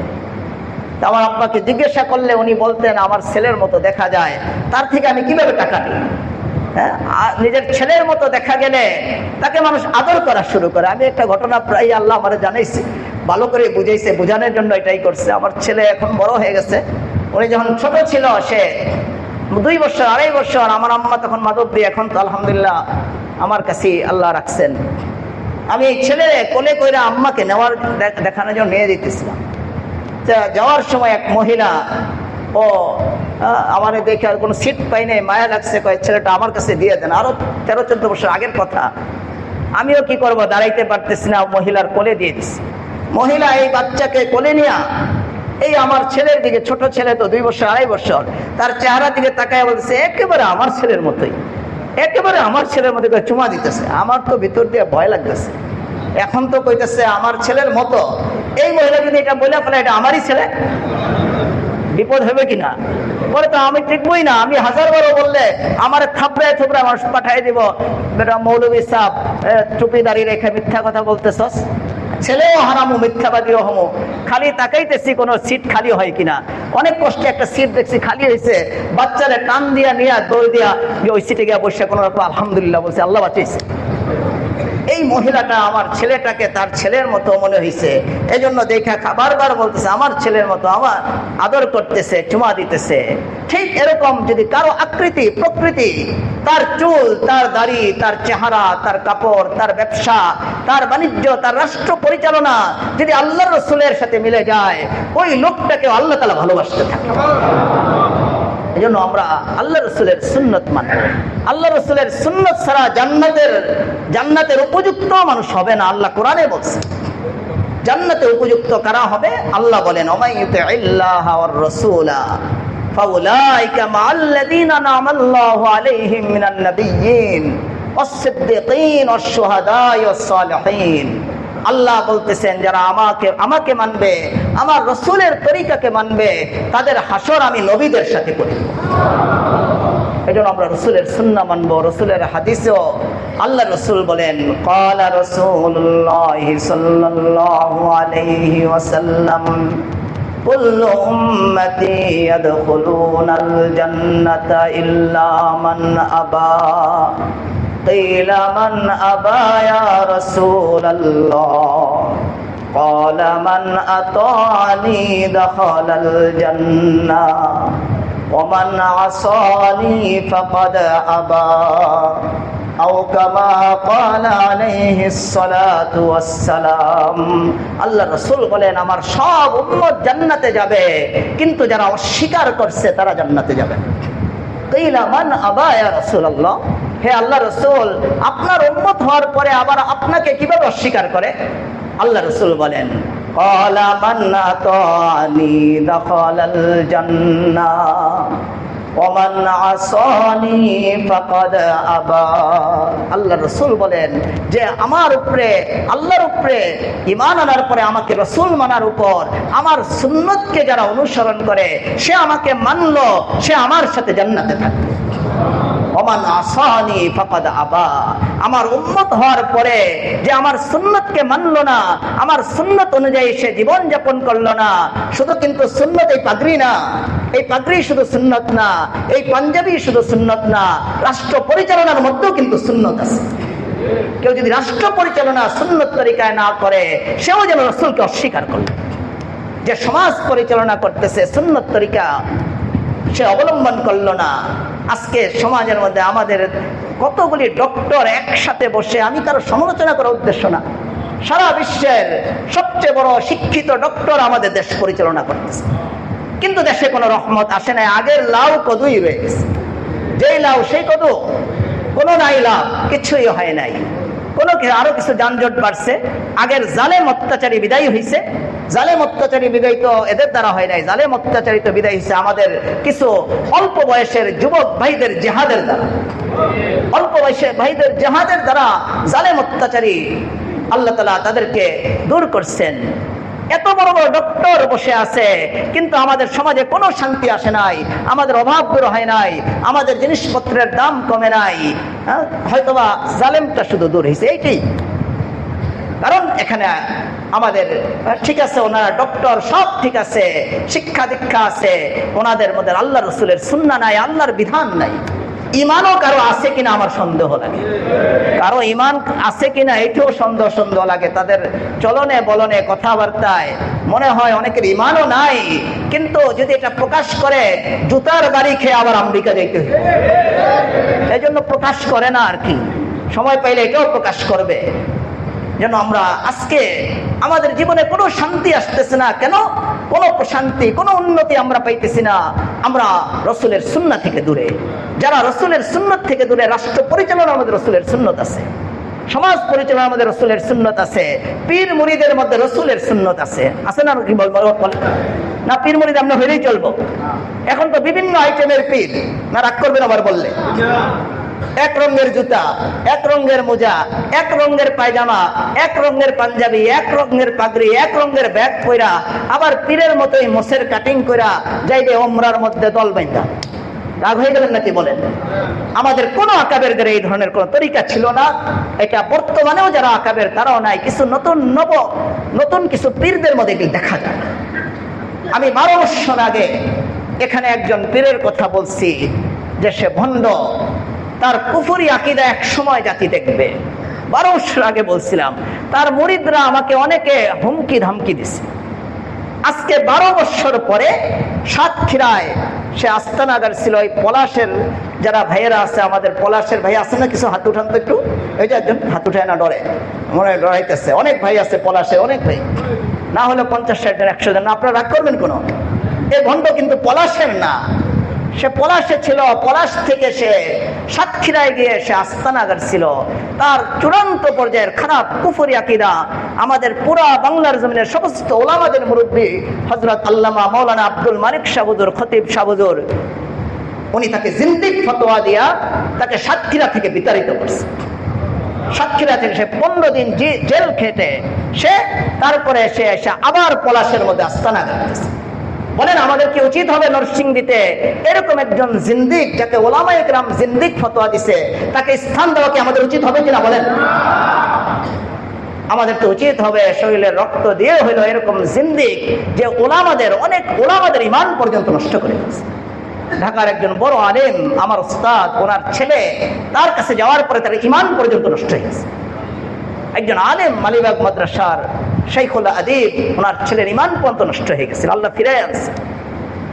হাজারো এরকম আলেম এখানে বসে আছে, অনেক আলেম ওলামা বসে আছে, ওনারা পর্যন্ত ওখানে গেছিল, কিছুদিন পর্যন্ত ওনার ধোঁকা ধরতে পারে নাই। আজকে আমাদের পলাশে আবার সে এসে আস্তানা গেছে, ওখান থেকে জেল খেটে, ওখান থেকে ওলামায়ে কেরামের পিটাই আর জেলখানায় কিছুদিন বন্দি থাকার পরে সে আবার নরসিংদীতে আস্তানা গেছে। আমার মনে হবে আমি যেমন এই কথাটা মানতেছি না, পলাশবাসী, পুরা নরসিংদীবাসী এরকম একজন ভণ্ডের এখানে অবস্থান করাটাকে মানবে না, এটা আমার পছন্দ। কি বলেন না? মানবেন আপনারা? এই জন্য আমরা খুব সচেতন হইব। কবিরাজ মিজান বলা হয়, ওনার নাম মিজান, মৌলানা মিজান বলতো, আমি মৌলানা বলি না, তাকে মিজান কবিরাজ বেশি বল। তার কাছে কবিরাজের জন্য যাওয়াও জায়েজ হবে না। কুফরি, তার সমস্ত আমলগুলি কুফরি আকীদা। তার একটা শুধু কুফরির কথা আমি বলতেছি, যেটা শত শত আলেম সাক্ষ্য দেবে। এখানে একজন বড় আলেম বসে আছে, যে তার একটা বড় আকীদা হলো এই মিজান কবিরাজের, তার একটা বড় আকীদা হলো তার ছেলের ভিতরে আল্লাহর রাসূলের রূহ প্রবেশ করছে, আর তার নাতনিকে আল্লাহর রাসূল বিবাহ করে ফেলেছে। বলেন এই আকীদা কি শুদ্ধ আকীদা না কুফরি আকীদা? আরো তো আকীদা অনেক আছেই, হাজারো এরকম খারাপ আকীদা। বলেন এই ধরনের ভণ্ডের পিছে চলা আমাদের উচিত হবে? এই জন্য আমরা পলাশবাসীদের উপর, আমরা এখানে পলাশের ওলামায়ে কেরাম অনেক সোচ্চার, সেখানে অনেক বড় বড় মুরব্বিও আছে। আমরা খুব আপনাদের কাছে দরখাস্ত করব, এই ধরনের একটা বড় আযাব যেন আমাদের নরসিংদীতে বসতে না পারে। এটার জন্য আমরা সবাই চিন্তা করব, এটার জন্য মশওয়ারা করব, কিভাবে তাকে উৎখাত করা যায়। সারা বাংলার কোথাও কোনো জায়গায় যেন সে বসতে না পারে, এটার ব্যবস্থা যেন আমরা করে দিতে পারি। এই জন্য আমরা খুব দরখাস্ত করব পলাশবাসীকে, পুরা নরসিংদীবাসীকে। আমরা এখানে না হলেও 3000-4000 লোক আপনারা উপস্থিত, আপনারা আপনাদের এলাকায় এটা পৌঁছে দিবেন। এই নামটা একটু আপনারা টুকে রাখবেন, মৌলানা মিজান বলে আর কি, মৌলানা মিজান। এটাকে তখন মৌলানা বলা যাবে না। আব্দুল মালিক শাহ হুজুর তাকে জিন্দিক কাফের ফতোয়া দিচ্ছেন, মৌলানা আব্দুল মালিক সাহেব তাকে জিন্দিক ফতোয়া দিচ্ছেন। আমাদের বাইতুল মুকাররমের খতিব সাহেব যিনি আছে এখন আমাদের সামনে অনেক পীর, অনেক এই পিরানি, এটাও সুন্নত তরিকায় দিত। সুন্নতের খেলাফ যদি আমাদের পিরানি হয়, বায়াত হয়, এরকম যদি প্রচার হয় যে এক রঙের টুপি, এক রঙের পাঞ্জাবি, এক রঙের পায়জামা, এক রঙের ব্যাগ, এগুলি লইয়া 200-300 লোক লইয়া হাঁটাহাঁটি করবো, মানুষকে একটা তাক লাগাই দিব, এটা তো কোনোদিনই এটা কোনো সহি পিরানি হতে পারে না। আমাদের আকাবিররা এই ধরনের পিরানিকে তারা সাপোর্ট করে নাই। আল্লাহ আমাদের সবাইকে হেফাজত করেন। সবাই আমরা প্রত্যেকটা কাজে রসুলের সুন্নতকে জিন্দা করবো, পারবো তো ইনশাল্লাহ? থাকা খাওয়ায় ঘুমে সব জায়গায় রসুলের সুন্নতকে জিন্দা করব। আজকের থেকেই ঘুমের সুন্নত জিন্দা করবো, পারবো তো ইনশাল্লাহ? অজু ছাড়া ঘুমাবো না অজু করে ঘুমাবো? আগে অজু করেছি, যাও আজকে তার অজু করবো না। সুন্নতের বয়ান যখন শুনছি, সুন্নত অনুযায়ী আমরা অজু করে, আমরা মেসওয়াক করে, অজু করে ডান কাত হয়ে তাসবিহে ফাতিমি পড়ে ঘুমের দোয়া পড়ে তারপরে আমরা ঘুমাবো। ওলামা ইকরাম লিখছে সুন্নত তরিকায় আপনি যদি এইভাবে ঘুমান, সারাটা রাত্র ঘুমাইলেন, নাক ডেকে ঘুমাইলেন, ফজরের নামাজের সময় উঠে ফজর নামাজটা পড়লেন, সারা রাত্র নফল ইবাদতের সওয়াব আল্লাহ আপনার আমলনামায় লিখে দিবেন। মেসওয়াক আমাদের কাছে নাই, পাওয়াও যায় না। যে লন্ডন কে হাওয়া বদন মে লাগি আপনি মজহাব ভুল গই, ব্রাশ পায়া এখন আর মেসওয়াক নাই।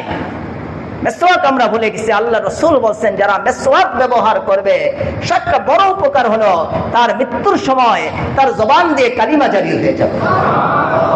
মেসওয়াক করবো তো ইনশাল্লাহ?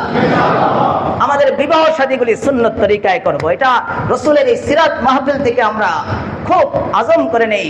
এখানে আসি কিন্তু বিবাহের সময় আবার মেয়ের বাসায় ডাক ঢোল বই করে মেয়ের বাসায় আমরা অনুষ্ঠান করি। বলেন অলিমা কি মেয়ের বাসায় না ছেলের বাসায়? অনেকে কয় নাই কিন্তু ডরে বলে নাই যে আজকে মেয়ের বাসায় না ছেলের বাসায়। বলেন আপনারা তো শর্ত করে যান যে 50 জন 200 জন 300 জন লয়ে গিয়া মেয়ের বাসায় গিয়া যারে জীবনে খাওয়ান না তারেও ওদিন বন্ধু বানাইয়া গাড়ি করে লয়ে যান, মেয়ের বাসায় গিয়া খাওয়াই আসেন। মুফতি ফয়জুল্লাহ সাহেব রহমতুল্লাহ আলাইহি ফতোয়া দিয়েছেন দেশ স্বাধীনের আগে এইভাবে মেয়ের বাসায় শর্ত শরায়েত করে 50 জন 100 জন শর্ত শরায়েত করে যে খেয়ে আসে, হোটেল ছিনতাই করে খানা খেয়ে আসা, হোটেল ছিনতাই করে খাওয়া আর মেয়ের বাসায় এরকম শর্ত করে গিয়ে খেয়ে আসা বরযাত্রী নিয়ে একই বরাবর। এটা হোটেল ছিনতাইয়ের মতো। এটা আপনারা ছেড়ে দিবেন। আপনি অলিমা করবেন নিজের বাড়িতে সুন্নত তরিকায়। সব অনুষ্ঠান গান বাজনা এগুলি আমরা বন্ধ করে দিব। আমাদের সমাজে যেন গান না বাজে, পুরা সমাজকে গান মুক্ত করেন। আল্লাহ রসুল বলছেন যে গান যেটা আছে এটা মানুষের অন্তরের মধ্যে মুনাফিকি সৃষ্টি করে দেয়, অন্তরের মধ্যে মুনাফিকি নেফাক সৃষ্টি করে দেয়। এগুলি সব আল্লাহ রসুলের সুন্নাত। আল্লাহ আমাদের সবাইকে সুন্নত মোতাবেক চলার তৌফিক দান করেন। যা বললাম যা শুনলাম এর উপরে আমল করার তৌফিক দান করেন। আল্লাহ আপনাদের জীবনের সব নেক মাকাসেদ পুরা করে দেন। এত কষ্ট করে গরমের মধ্যে বসে আছে, একজনও লোক উঠতেছে না, এটা নিশ্চিত আল্লাহ রসুলের জীবন আলোচনার বরকত এখানে প্রকাশ পেয়েছে। আমাদের এই গরমে বসে থাকার কথা ছিল না। আল্লাহ কোনো এসি নাই, ফ্যানেরও বাতাস কম। এটা আল্লাহ রসুলের তাস্কারার মধ্যেও আল্লাহ তাআলা রহমত রাখছেন। আল্লাহ আপনাদের জীবনের সব নেক আশা পূর্ণ করে দেন। আমাদের ছেলে মেয়েগুলিকে আল্লাহ কবুল করে দেন। স্কুল কলেজ ইউনিভার্সিটির মধ্যে আল্লাহ তাআলা দ্বীন দান করে দেন। আল্লাহ তাআলা স্কুল কলেজ ইউনিভার্সিটি থেকে গান বাজনা বন্ধ করে দেন। এখন আরো নতুন করে গানের শিক্ষক নিয়োগের কি চলতেছে, আল্লাহ তাআলা এই সমস্ত বাতিল যে সমস্ত তাদের বিধান নিয়ম চালু করতে চাইতেছে, আল্লাহ তাআলা যেন আপন কুদরতে এগুলিকে দাফন করে দেয়। সারা বিশ্বের মুসলমানদের উপর আল্লাহ তাআলা রহম ফরমা। খাস করে ফিলিস্তিনের মুসলমানদের উপর আল্লাহ তাআলা রহম ফরমা। ফিলিস্তিনের মুসলমানদের অন্ন বস্ত্র সব ধরনের আল্লাহ তাআলা তাদের সুব্যবস্থা আল্লাহ করে দেন। ইসরায়েলের সমস্ত শক্তিকে আল্লাহ তাআলা দাফন করে দেন। আল্লাহ তাআলা এদের শক্তিকে ছিন্ন বিচ্ছিন্ন করে দেন। আল্লাহুম্মা শাত্তিত শামলাহুম, আল্লাহুম্মা মাজ্জিক জামআহুম, আল্লাহুম্মা দাম্মির দিয়ারহুম, ওয়াখুযহুম আখযা আযীযিম মুকতাদির। আল্লাহ তাআলা আফগানকেও হেফাজত করেন, আল্লাহ তাআলা কাশ্মীরকে হেফাজত করেন। পুরা ভারতের মুসলমানদের উপর রহম ফরমান। আমাদের বাংলার জমিনের মধ্যে আল্লাহ তাআলা ইসলামী হুকুমত বাস্তবায়ন করেন। সুবহানাকাল্লাহুম্মা ওয়া বিহামদিকা আশহাদু আল্লা ইলাহা ইল্লা আনতা আস্তাগফিরুকা ওয়া আতুবু ইলাইক।